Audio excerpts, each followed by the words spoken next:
Hello everyone. आज के इस वीडियो में हम इंडियन एविडेंस एक्ट के सेक्शंस के बारे में देखेंगे क्विकली। तो जो सेक्शंस हैं उनको हम रिवाइज करेंगे।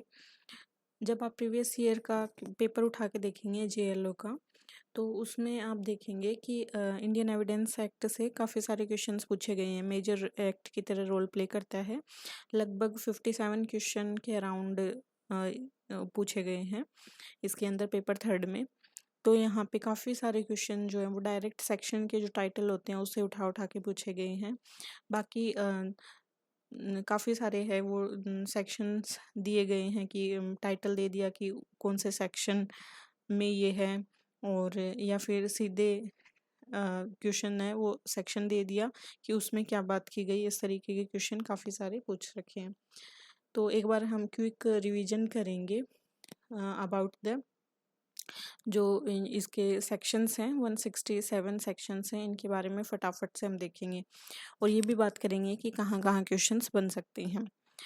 तो एक ओवरव्यू सा हम ले लेते हैं, और ये वीडियो एग्ज़ाम के जस्ट पहले देखने के लिए भी काफ़ी इम्पोर्टेंट है ताकि सेक्शन है वो रिवाइज हो जाएं। तो स्टार्ट करते हैं। बात कर रहे हैं द इंडियन एविडेंस एक्ट 1872 की। सबसे पहले इसमें जो पार्ट फर्स्ट है वो बात करता है रिलेवेंसी ऑफ फैक्ट्स की, तथ्यों की सुसंगति के बारे में। तो तथ्यों की सुसंगति चैप्टर फर्स्ट, ये है प्रिलिमिनरी। उसके अंदर दिए गए हैं सेक्शन 1, सेक्शन 2, सेक्शन 3 और सेक्शन 4। सेक्शन फर्स्ट बात करता है शॉर्ट टाइटल के बारे में, एक्सटेंट के बारे में और कमेंसमेंट के बारे में, कि ये जो एक्ट है उसका टाइटल क्या है, उसका विस्तार कहाँ तक है, उसका कमेंसमेंट कब हुआ था। तो इस तरीके की बात करता है। अब देख सकते जो फर्स्ट सेक्शन है इससे भी क्वेश्चन पूछा गया था। अब क्या क्वेश्चन पूछा गया था कि यहाँ पे जो कमेंसमेंट है एक्ट का वो कौन सी डेट को हुआ था, तो 1 सितंबर 1872 को हुआ था। तो जब हम डिटेल देखेंगे इन एक्ट्स की तो वहाँ पे हमें ये आंसर्स मिल जाएंगे।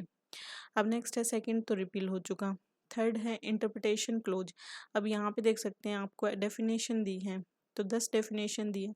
अब यहाँ से क्वेश्चन क्या पूछा था कि 4 ऑप्शन दे दिए कि कौन सा जो है वो सेक्शन 3 में डिफाइंड नहीं है। तो उसमें कन्फेशन दे रखा था, तो कन्फेशन आप देख सकते हैं यहाँ पे डिफाइंड नहीं है। बाकी 3 ऑप्शन थे, कोर्ट था, फैक्ट था एंड एक अदर और था।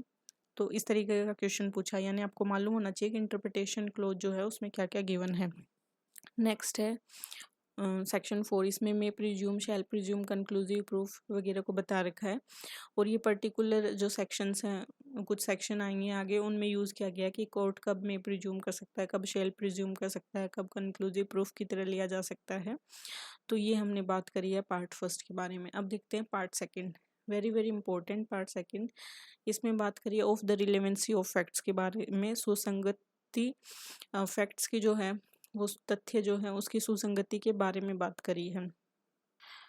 तो सेक्शन 5 से लेकर सेक्शन 55 तक कवर करता है, 5 to 55।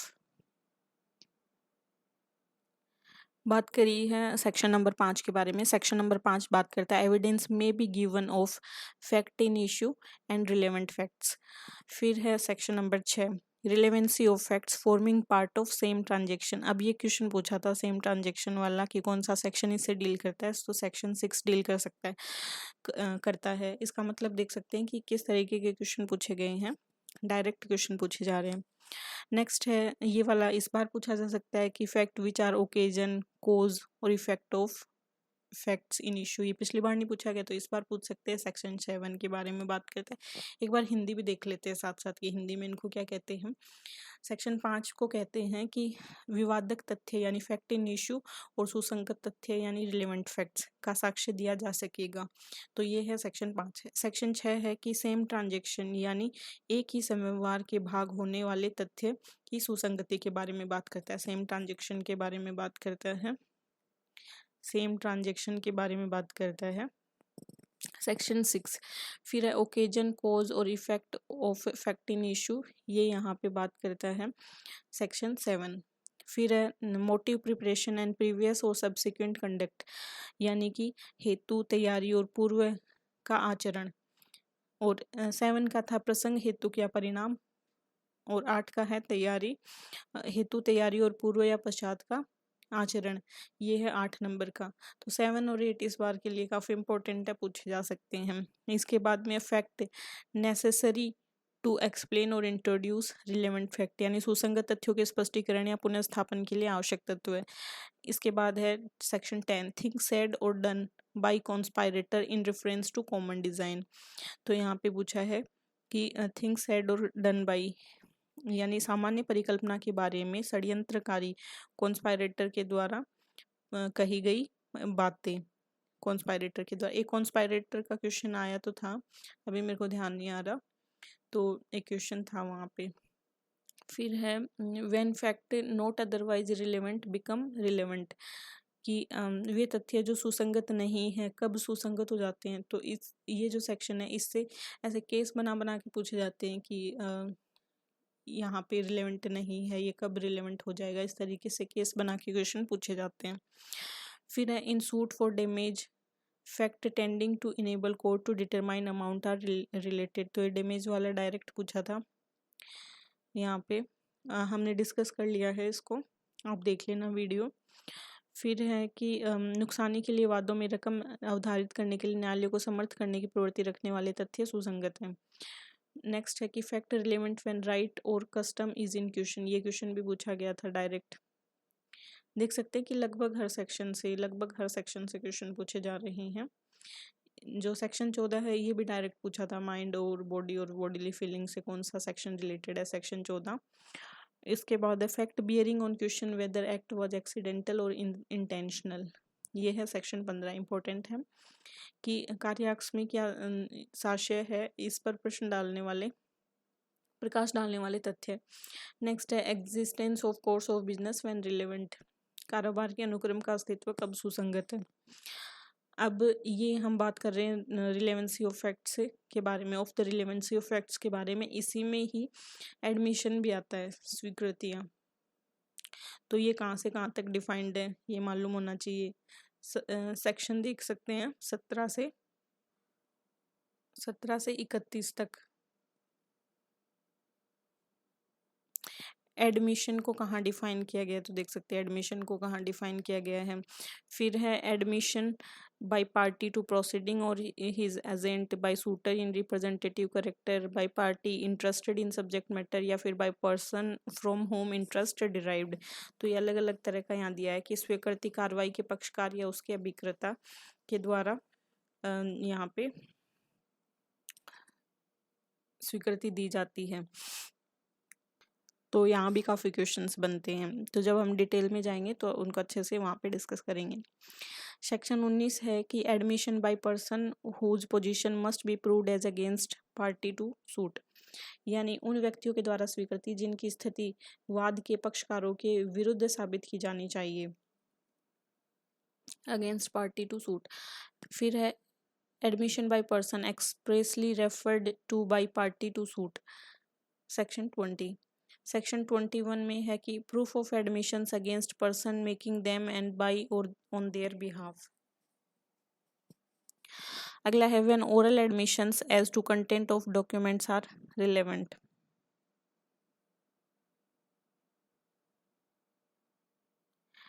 नेक्स्ट है 22A, क्वेश्चन पूछा गया था 22A से कि when oral admission as to content of electronic records are relevant, electronic अभिलेखों के अंतर्गत के बारे में मौखिक स्वीकृतियां कब सुसंगत होती हैं।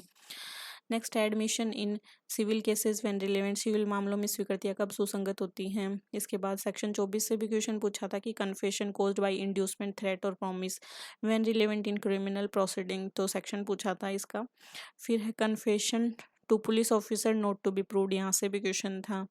फिर है confession by accused while in custody of police not to be proved against him, एक क्वेश्चन ये भी था कि कब प्रूव नहीं किया जा सकता। फिर है how much of information received from accused में बी प्रूव्ड, यानी अभियुक्त से प्राप्त जानकारी में से कितनी साबित की जा सकती है। इसके बाद है confession made after removal of impression caused by inducement threat और प्रॉमिस रिलेवेंट, तो ये पूछा है आफ्टर रिमूवल उत्प्रेरणा धमकी या वचन से पैदा हुए मन पर प्रभाव के दूर हो जाने के पश्चात की गई संस्वीकृति सुसंगत है। इसके बाद पूछा था कि confession otherwise relevant not to become irrelevant because of promise of secrecy, कि अन्यथा सुसंगत स्वीकृति का गुप्त रखने के वचन आदि के कारण विसंगत न हो जाना। फिर है consideration of proved confession affecting person making it another jointly under trial for same offence, यानी साबित स्वीकृति को जो उसे करने वाले व्यक्ति या एक ही अपराध के लिए संयुक्त रूप से विचारत अन्य को प्रभावित करती है, विचार में लाना। तो ये जॉइंट ट्रायल इसका डिटेल से देखेंगे आगे। नेक्स्ट है admission not conclusive proof but में एस्टोपल्स, तो ऐसी स्वीकृतियां जो निश्चायक सबूत नहीं है किंतु विबंध कर सकती हैं। अब आगे है statement by person who can not be called as witness, ऐसे व्यक्तियों के कथन जिनको साक्ष्य के रूप में नहीं बुलाया जा सकता। तो ये है 32 एंड 33 में। 32 में है कि case in which statement of relevant fact by person who is dead और can not be found is relevant, यानी वे दशाएं जिनमें उस व्यक्ति के द्वारा सुसंगत तथ्य का किया गया कथन सुसंगत है जो मर गया है या फिर मिल नहीं सकता, तो ऐसे लोगों को विटनेस के रूप में नहीं बुलाया जा सकता। When it relate to cause of death is made in course of business against interest of maker or give opinion as to public right or custom or matter of general interest, relate to existence of relationship made in will or deed relating to family affairs, in document relating to transaction mentioned in section 13 clause A, is made by several person and express feeling relevant to matter in question. Next है relevancy of certain evidence for proving in subsequent proceeding the truth of fact therein stated, यानी किसी साक्ष्य में कथित तथ्यों की सत्यता को पश्चातवर्ती कार्रवाई में साबित करने के लिए उस साक्ष्य की सुसंगति। नेक्स्ट है statement made under special circumstances, विशेष परिस्थितियों में किए गए कथन। Entries in book of account when relevant, लेखा पुस्तकों की प्रविष्टियां कब सुसंगत है।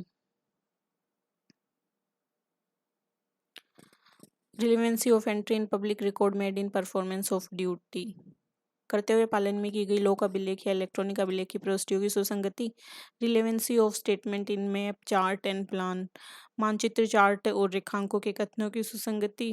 37 relevancy of statement as to fact of public nature contain in certain act और नोटिफिकेशन, किन्हीं अधिनियमों या अधिसूचनाओं में अंतर्विष्ट लोक प्रकृति के तथ्य के बारे में कथन की सुसंगति। Relevancy of statement as to any law contain in any law book, विधि की पुस्तकों में अंतर्विष्ट किसी विधि के कथनों की सुसंगति। फिर है how much of a statement is to be proved, कि कितना यहाँ पे किसी कथन को साबित किया जाना चाहिए। What evidence to be given when statement form a part of conversation, document, electronic record, book or series of letters or papers, जबकि कथन किसी बातचीत, दस्तावेज, इलेक्ट्रॉनिक अभिलेख, पुस्तक अथवा पत्रों या कागज पत्रों की आवृत्ति का भाग हो, तब क्या साक्ष्य दिया जाना चाहिए। अगला है judgment of courts of justice when relevant, न्यायालय के निर्णय कब सुसंगत है। Previous judgment relevant to bar a second suit और ट्रायल, द्वितीय वाद या विचारण के यहाँ पे वारना पूर्व निर्णय सुसंगत है। Relevancy of certain judgment in probate jurisdiction, probate इत्यादि विषय का अधिकारिता के किन निर्णयों की सुसंगति। Relevancy of and effect of judgment order of decree other than those mentioned in section 41, judgment other than those mentioned in section 40, 41, 42 when relevant. Fraud और कोल्यूजन इन ऑब्टेनिंग जजमेंट और इनकम्पिटेंसी ऑफ कोर्ट में be proved, निर्णय अभिप्राप्त करने में कपट या दुस्सद्दी के अथवा न्यायालय की अक्षमता साबित की जा सकेगी। नेक्स्ट है opinion of third person when relevant, अन्य व्यक्तियों की राय कब सुसंगत है। तो ओपिनियन ऑफ एक्सपर्ट, अब यहाँ से क्वेश्चन पूछा गया था कि ओपिनियन ऑफ एक्सपर्ट्स को कब लिया जा सकता है, इस तरीके से क्वेश्चन लिया था। फिर है 45A opinion of examiner of electronic evidence, fact bearing 46 है fact bearing upon opinion of experts 46। 47 है opinion as handwriting when relevant 47, तो क्वेश्चन एक पूछा था हैंडराइटिंग से। 47A में है opinion as to digital signature when relevant, 48 में है कि opinion as to existence of right और कस्टम व्हेन रिलेवेंट। 49 है opinion as to usages tenets when relevant. 50 है opinion on relationship when relevant and 51 है ground of opinion when relevant. Next है character when relevant, ये बताया गया है 52 से 55 में। पहला तो है कि in civil cases character to prove conduct imputed irrelevant, कि सिविल मामले उनमें अध्यारोपित आचरण साबित करने के लिए शील है वो विसंगत है। क्रिमिनल केस में प्रीवियस गुड कैरेक्टर जो है वो रिलेवेंट है। फिर है 53A एविडेंस ऑफ कैरेक्टर और previous sexual experience not relevant in certain cases, कि कतिपय मामलों में शील या पूर्व लैंगिक अनुभव के साक्ष्य का सुसंगत ना होना। नेक्स्ट है previous bad character not relevant except in reply, उत्तर में होने के सिवाय पूर्वतन पूरा शील सुसंगत नहीं है। कैरेक्टर एज अफेक्टिंग डैमेज, नुकसानी पर प्रभाव डालने वाला शील। फिर आता है यहाँ पे 55 तक कंप्लीट हो गया। नेक्स्ट आएगा chapter 3 and part 2 on proof. Character 3 fact which need not to be proved, सबूत के विषय यानी तथ्य जिनका साबित किया जाना आवश्यक नहीं है। तो एक तो दे रखा है 56 में। चैप्टर 3 है, ये कवर करता है 58 तक। फैक्ट जुडिशियली नोटिसेबल है, उनको प्रूव करने की जरूरत नहीं है। Fact of which court must take judicial notice, यहाँ पे है कि वे तथ्य जिनकी न्यायिक अवेक्षा न्यायालय को करनी होगी, न्यायालय निम्नलिखित तथ्यों की न्यायिक अवेक्षा करेगा। फिर है 58 fact admitted need not to be proved, स्वीकृत तथ्यों की साबित करना आवश्यक नहीं है। फिर है चैप्टर 4 ओरल एविडेंस से रिलेटेड है कि proof of facts by oral evidence 59 में दे रखा है, और 60 में oral evidence must be direct. पूछा था क्वेश्चन यहाँ से 60 से। फिर है चैप्टर 5 डॉक्यूमेंट्री एविडेंस की बात करिए। पहला दिया है कि proof of contents of documents 61 में। 62 में प्राइमरी एविडेंस बताया, 62 में सेकेंडरी एविडेंस। तो यहाँ से क्वेश्चन पूछे जाते हैं, सेकेंडरी एविडेंस से क्वेश्चन पूछा गया था। इसके बाद में है 64 proof of documents by primary evidence. इसके बाद में है 65 cases in which secondary evidence relating to documents में बी गिवन। नेक्स्ट है 65 A special provision as to evidence relating to electronic record, question पूछा गया था यहाँ से। नेक्स्ट है एडमिसिबिलिटी ऑफ इलेक्ट्रॉनिक रिकॉर्ड्स, ये क्वेश्चन पूछा गया था। एंड फिर है 66 rules as to notice to produce. 67 में proof of signature and handwriting of person alleged to have signed or written document produced। 67A में है proof as to electronic signature। 68 में proof of execution of document required by law to be attested, यानी ऐसी दस्तावेज के निष्पादन का साबित किया जाना जिसका अनुप्रमाणित होना विधि के द्वारा अपेक्षित है। अगला है proof where no attesting witness found, जब किसी अनुप्रमाणक साक्षी का पता न चले तब सबूत। 70 का है admission of execution by party to attested documents, अनुप्रमाणित दस्तावेज के पक्षकार के द्वारा निष्पादन की स्वीकृति। 71 में proof when attesting witness denies the execution, जबकि अनुप्रमाणक साक्षी निष्पादन का प्रत्याख्यान करता है तब सबूत। फिर है proof of documents not required by law to be attested, उस दस्तावेज का साबित किया जाना जिसका अनुप्रमाणिक होना विधि के द्वारा अपेक्षित नहीं है। 73 है कंपैरिजन ऑफ सिग्नेचर राइटिंग और सील विद अदर एडमिटेड और प्रूव्ड, हस्ताक्षर लेख या मुद्रा की तुलना अन्य से जो स्वीकृत या साबित है। 73A है proof as to verification of digital signature. इसके बाद पब्लिक डॉक्यूमेंट 74 से 78, यहाँ पे पूछा गया था कि पब्लिक डॉक्यूमेंट से क्वेश्चन था यहाँ पे। 74 सेक्शन डील करता है पब्लिक डॉक्यूमेंट से, 75 प्राइवेट डॉक्यूमेंट से, और 76 है certified copies of public documents, and 77 है proof of documents by production of certified copies, and 78 है proof of other official documents. Section next है प्रिजम्पशन एज टू डॉक्यूमेंट्स, ये इंपॉर्टेंट है।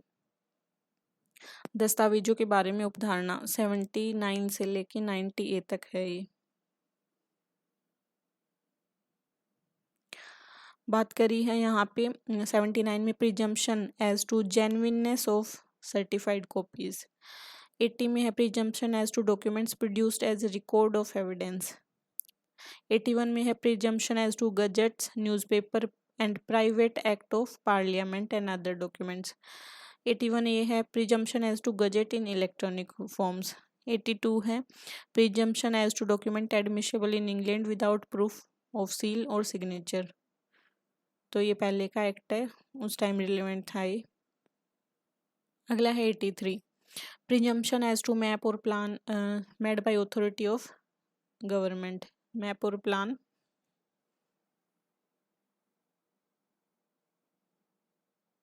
authority of government. Next, a presumption as to collection of law and reports of decisions. विधियों के संग्रह और विनिश्चयों की रिपोर्टों के बारे में उपधारणा। 85 में है presumption as to power of attorney. Next है 85A presumption as to electronic agreements. 85B है electronic record and electronic signature and 85C है इलेक्ट्रॉनिक सिग्नेचर सर्टिफिकेट्स। 86 में presumption as to certified copies of foreign judicial records. 86 में 87 में है book map and chart का presumption as to book map and chart. 88 में है telegraphic message. 88A में है presumption as to electronic message. 89 में है presumption as to due execution etcetera of document not produced. फिर 90 में है presumption as to document 30 years old. 90A में है presumption as to electronic records 5 year old. अगला है चैप्टर यहाँ पे 6 of the exclusion of oral by documentary evidence. दस्तावेजी साक्ष्य के द्वारा मौखिक साक्ष्य के अपवर्जन के विषय में।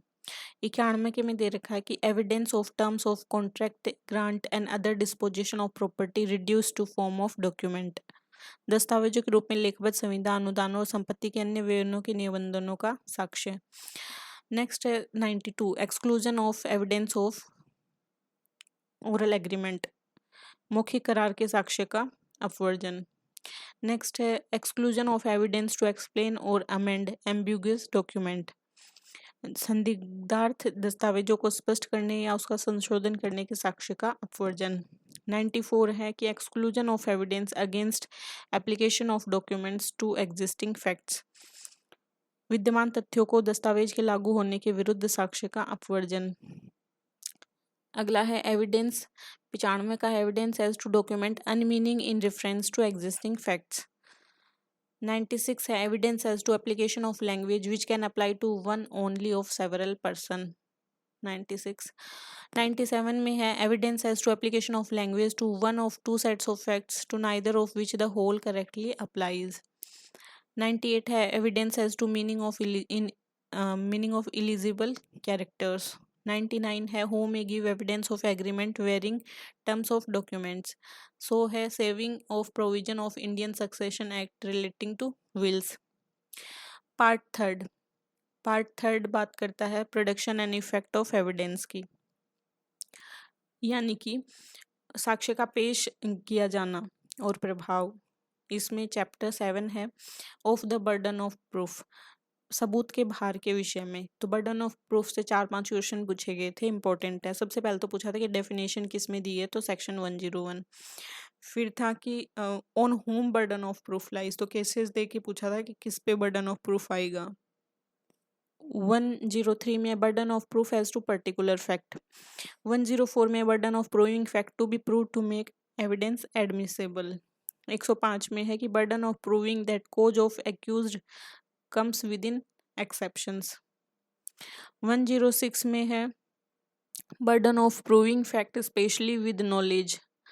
एंड 107 में है कि burden of proving death of person known to have been alive within 30 years. 108 में है burden of proving that person is alive who has not been heard of for 7 years. 109 में है burden of proof as to relationship in the case of partners, landlord and tenants, principal and agent.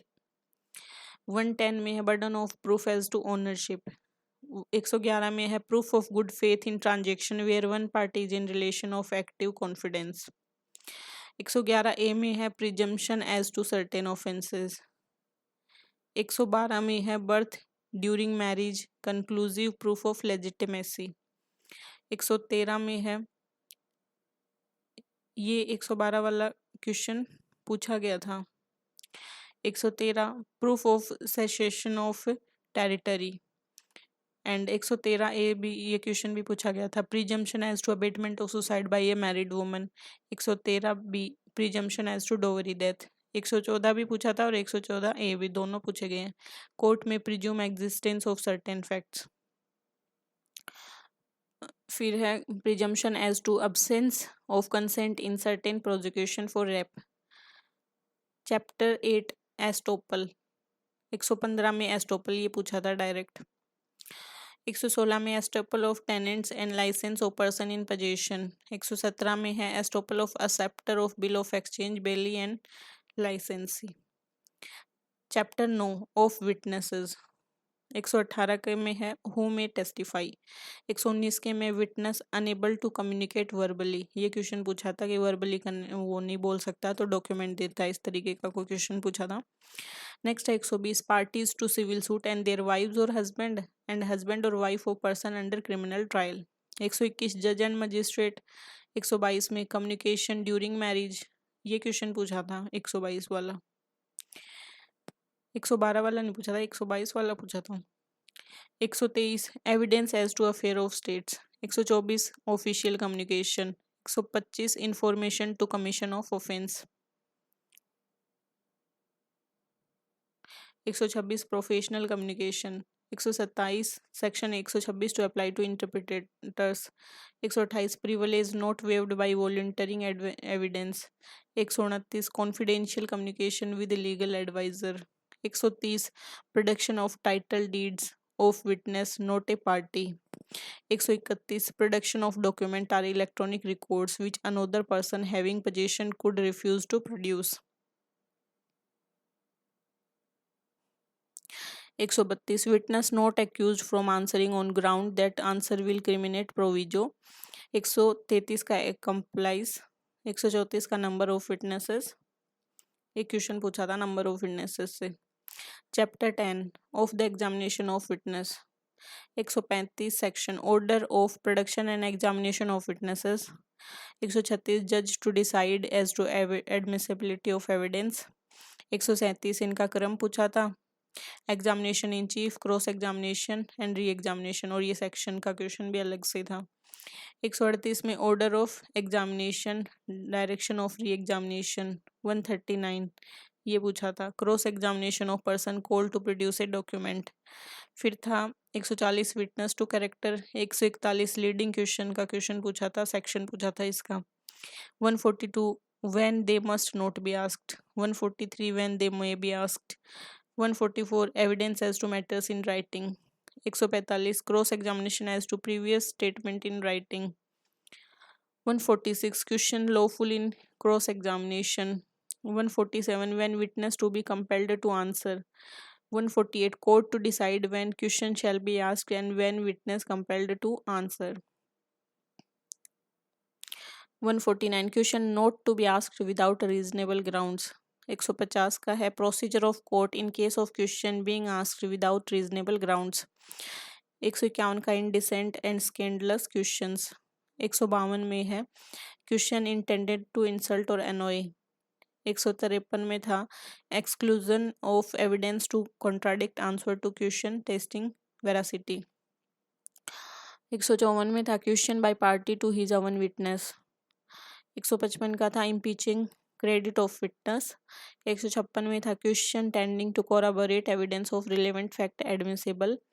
157 में था former statement of witness may be proved to corroborate later testimony as to same fact.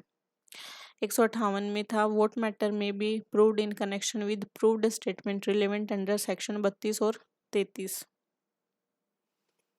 159 में था refreshing memory, direct पूछा था section number. When witness में use copy of document to refresh memory. 160 में था कि testimony to fact stated in document mentioned in section 159। 161 में था right of adverse party as to writing use to refresh memory. 162 था production of document, translation of documents. 163 था giving as evidence of document called for and produced on notice.